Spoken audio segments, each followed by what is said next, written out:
en los últimos 14 años hemos tenido una época algo extraña para los personajes de los TVOs americanos, y es que curiosamente se ha puesto mucho más en duda los valores de héroes como el Capitán América, Batman, Charles Xavier o Superman, poniendo en tela de juicio sus intenciones, motivaciones, partes de su propio origen y decisiones como no quitarle la vida a sus enemigos. En años muy en el pasado, las temáticas en los cómics eran algo infantiles, por así decirlo.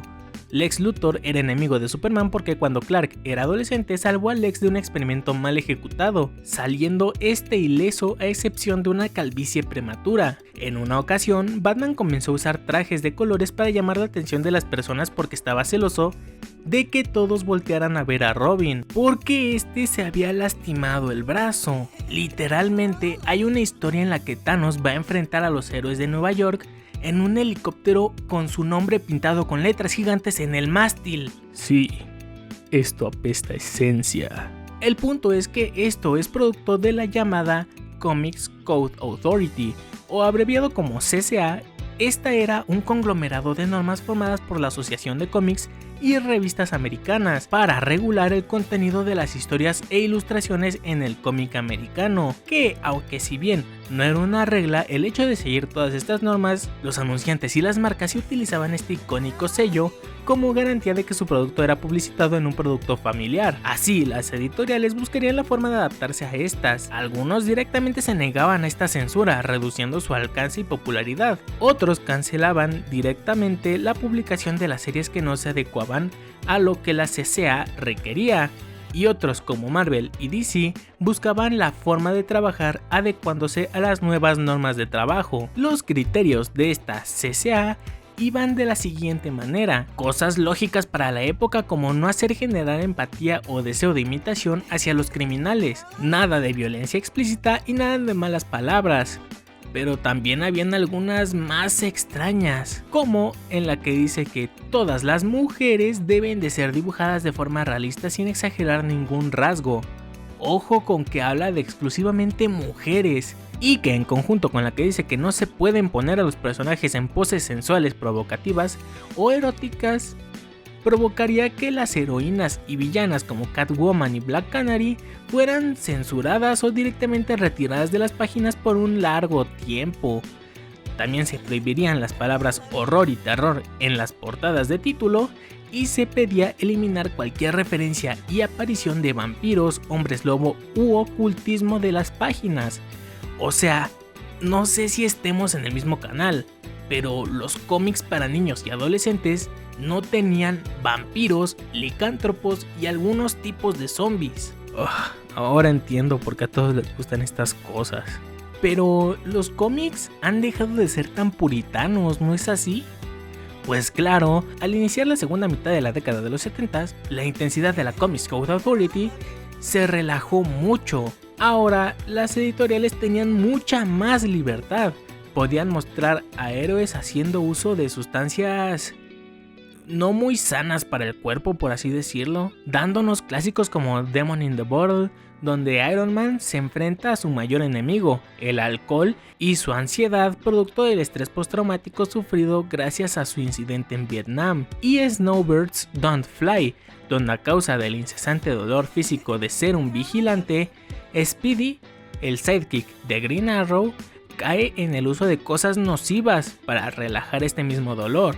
Y Oliver, en lugar de brindarle ayuda y atención que es capaz de prestar siendo un multimillonario al niño que sacó de un circo donde por cierto no vivía nada mal, decide correr a este chico de la forma más agresiva posible. También las temáticas religiosas y de cuestión ideológica se relajaron muchísimo, siendo que Frank Miller y Dennis O'Neil aprovecharían de mejor manera esto, con Daredevil Born Again y la analogía al mito de Job, y Batman de Dennis O'Neil, que literalmente introdujo a un hombre de Medio Oriente que buscaba derrumbar el sistema político mundial actual con un séquito casi cultista. Incluso dejaron pasar la crítica política de ayer y hoy, God Loves, Man Kills.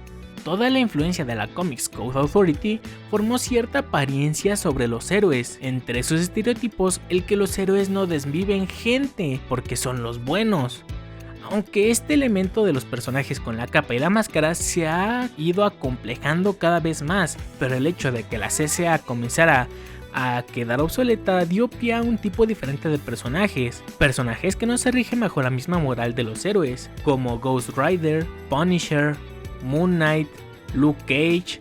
Estos, si bien no son lo que se llamarían antihéroes, tampoco son tan puritanos como los héroes normales.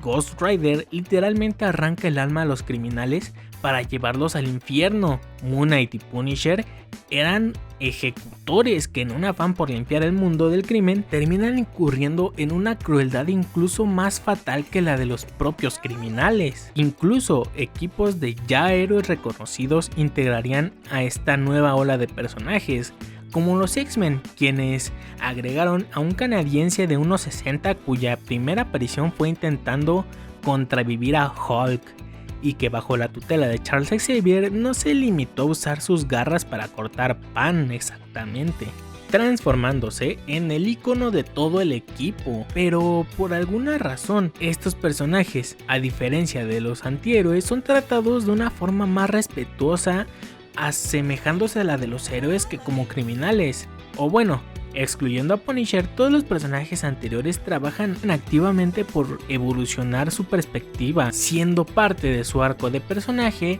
y cuando contraviven a alguien más se toma como un acto fatal. Por el contrario, los personajes que nacieron en los 90s llamados antihéroes tienen una filosofía distinta detrás. La emergente Image Comics dio un vuelco total con su personaje Spawn. El protagonista tenía superpoderes, protegía a los inocentes, peleaba contra demonios, pero desvivía a los enemigos con los que se enfrentaba sin ningún remordimiento, y a otros los castigaba de las formas más extrañas y fuertes posibles. De esa manera, Marvel y DC replicaron esta fórmula. Lobo, Deadpool, Venom, Azrael e iniciando el nuevo milenio Red Hood eran personajes que se acrecentaron en popularidad porque hacían lo que los héroes no se atrevían a hacer, y son repudiados por ello, ser los villanos de una historia mal contada. Estos factores han creado un fenómeno al que yo me refiero como la hiperrealificación del cómic, pues desde los 40 a los 20 del nuevo milenio han pasado 80 años y las cosas en la situación global también fueron cambiando. El mundo pasó de derrocar a uno de los seres más malvados que haya pisado a la faz de la Tierra a presenciar uno de los ataques más moralmente devastadores de la época contemporánea, que le mostró al mundo que la que aparentaba ser la nación más fuerte del mundo era más vulnerable de lo que presentaba al mundo. Y si eso le sucedió, ¿qué le espera al resto? Por eso el mundo buscaba y busca personajes reales con problemas reales, trasfondos creíbles y que no piensen más de una vez al tomar la decisión que otros no quieren, y cuyo resultado en general termina siendo la impunidad. Por eso pasamos de un Lex Luthor con un odio infantil a Kal-El a un megalómano narcisista que excusa su envidia al poder de un ser como Superman con supuesta desconfianza a las intenciones del alienígena, porque Superman con todo ese poder debería de terminar con el crimen y los conflictos entre países a la fuerza. Esa sería la forma correcta de usar su poder, ¿no es así? Espera, eso ya sucedió. Loki pasó de ser el hermano acomplejado y envidioso de Thor a un hombre herido por crecer a la sombra de su hermano, a quien si bien no odia, le cuesta perdonarlo por algo que ni siquiera sabe que hizo. Dos caras de ser un mafioso extravagante con un accidente a ser una víctima de la corrupción de la política que él mismo quería limpiar. Por eso todos amamos a Jason Todd y estamos de su lado en Under the Red Hood, aunque más que nada es la excusa tan tonta que da Batman al por qué no desviva al Joker, y la cual resulta ser falsa porque tiene razones mucho más profundas, pero eso se habla luego. Por eso Deadpool ya se ha convertido en un héroe de segunda fila, y personas que jamás en su vida han visto algo relacionado a Punisher creen que el tipo tiene algo de razón en su mensaje, aunque el propio personaje ya haya dicho que no es alguien a quien seguir, no es alguien a quien admirar y lo que hace no está bien. Pero es aquí donde debemos hacernos la pregunta: ¿qué es un héroe? Claro, el concepto de un héroe es el personaje que se encarga de portar y demostrar los valores más apreciados de su cultura. Por eso Hércules poseía una fuerza tan excepcional y la cual era tan decisiva en sus historias. En Gilgamesh se destacaba su virilidad y la cantidad de esposas que tenía.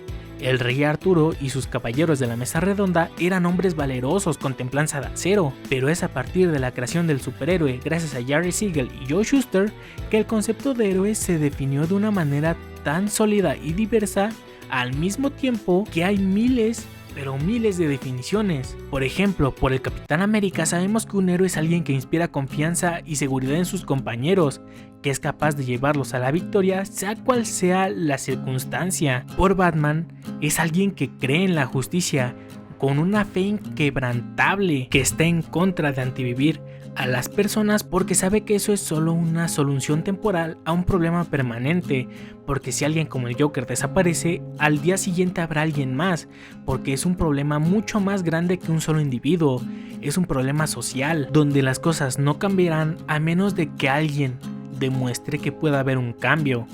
Alguien tan honesto como Jim Gordon. Por Spider-Man, sabemos que es alguien que a pesar de las circunstancias y la carga sobre sus hombros, siempre busca la forma de levantarse. Por Iron Man, alguien que busca enmendar los errores cometidos en su vida y compensar a aquellos que no puede. Y por Superman, alguien bueno que ayuda porque es lo correcto, que gracias a esa simple y básica filosofía de vida puede llegar a simbolizar algo tan puro como la esperanza. Habrá muchas justificaciones del por qué estos personajes no se atreven a pasar la tan marcada línea entre el heroísmo y el antihéroe, pero la razón para nuestra realidad es que el hacer que estas figuras que inspiran tal nivel de positividad en nosotros empiezan a dejar sus propios valores morales haría que quienes consumen sus historias normalicen las acciones brutales que hacen los antihéroes, pues los superhéroes son ejemplos a seguir y eso no está peleado con la muerte. Hay muchas historias en las que estas figuras presencian cómo concederle la no existencia a ciertos personajes sería ser justos con ellos, pero eso no significa que puedan o deban imponer su voluntad